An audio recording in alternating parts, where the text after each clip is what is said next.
feel like? Hey there, can you please tell me? What it feel like? Hey there, can you please tell me? Greetings I bring from ya to all those now tuned in to Ajah's Updates, where we get together and comb through the headlines and the current events and assess how we feel about what's going on in this crazy world we're engaging in. And this is the platform for you. Let your voice get heard by leaving comments and vent and get it off your chest. For real, leave a comment if you know how far the rabbit hole's going, you know? Don't be shy, but do it in love, so we can edify the brethren like iron sharpening iron, so we all can leave here feeling enlightened and inspired. You dig? First, let me get into a headline I stumbled across regarding a special visit from the president of China, Xi Jinping, which ultimately prompted the motivation to address the homeless situation. Check this out. Folks say, oh, they're just cleaning up this place because all those fancy leaders are coming into town. That's true, because it's true. But it's also true for months and months and months prior to APEC, we've been having different conversations. Anytime you put on an event, by definition, you have people over your house. You're going to clean up the house. You have 21 world leaders. You got tens of thousands of people coming from all around the globe. What an opportunity to showcase the world's most extraordinary place. It's kind of funny, but not in a comical way, but in a way to laugh to keep from crying kind of way, to see the level of effort and energy the ruling elites apply themselves to address issues they usually throw their hands up for when it comes to figuring out solutions. But it's cute to see what they do or the motives it takes to apply themselves, to use their positions of power to bring relief to a people they serve. And I use serve in quotations because you already know these people ain't getting into office to help people. They're there to make sure they got their grandkids' trust fund money. It's a shame, but that's how the game goes, Now, with President Xi Jinping pulling up, I'm pretty sure what will be addressed is the war happening in the Middle East, potentially spilling over from becoming a regional war into a global one.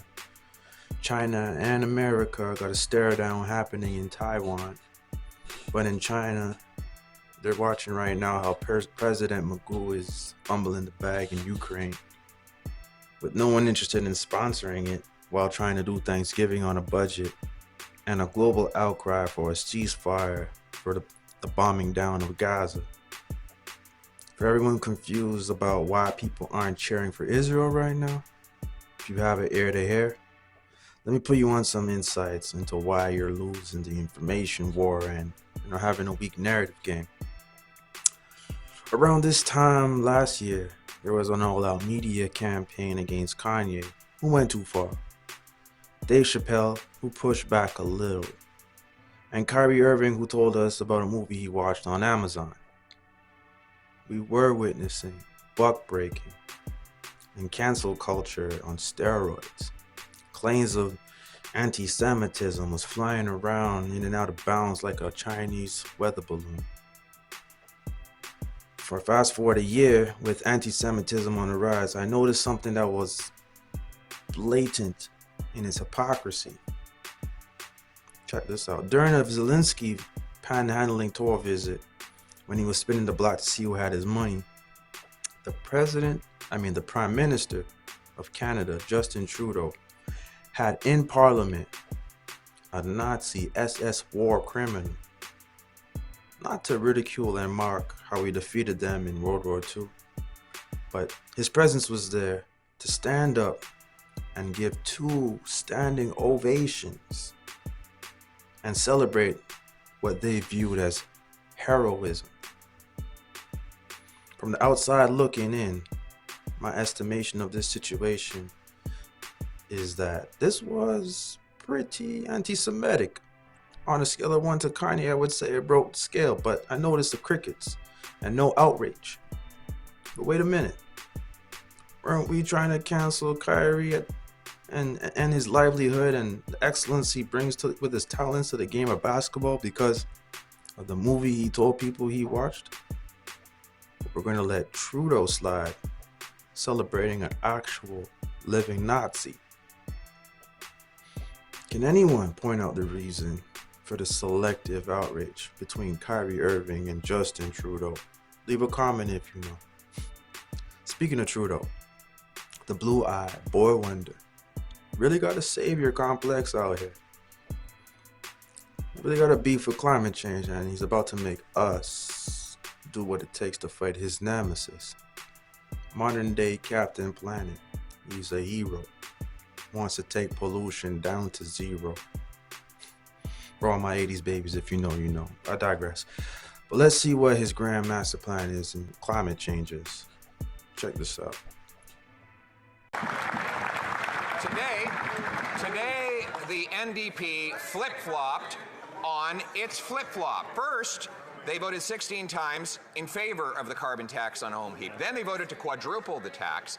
Then yesterday, they panicked and flip-flopped and voted for my plan to take the tax off home heating, admitting that they were wrong all along. And now today, they said they're in favor of the tax on home heat by refusing my amendment. So will the Prime Minister tell us at 2:26 p.m. what is the NDP position on the carbon tax right now? Speaker, what is clear is that the Conservatives are all ready to try and divide Canadians one against the other in any possible way they can, when the reality is the only division around climate change is that Conservative politicians still doubt whether it's real or not, and certainly don't think we should be doing anything to fight climate change. However, everybody else across the country, in all different parties, knows that it's a real issue that we're going to continue to step up and fight, unlike the Conservatives that continue to look to divide and hide from the reality of climate change. So this Nepo baby's logic is to tax everyone and everything out of existence, because making the cost of living unaffordable will definitely show climate change who the boss is. Yeah, I mean, he used to be a drama teacher before all this, so I'm not sure how he does his math, but it's not really mathing to me. If what homie's doing is right, introducing taxes on top of taxes, if that makes sense, leave a comment and help me understand if you can, because I don't get it, bro. Another thing I'm trying to understand is the NBA in-season tournament. Whatever math it makes to get through got me confused, but if it got these guys bringing back 90s basketball in mid-November, then I'm all for it. You know what I mean? Draymond Green out here trying to make Rudy Gobert go night-night like it's bedtime.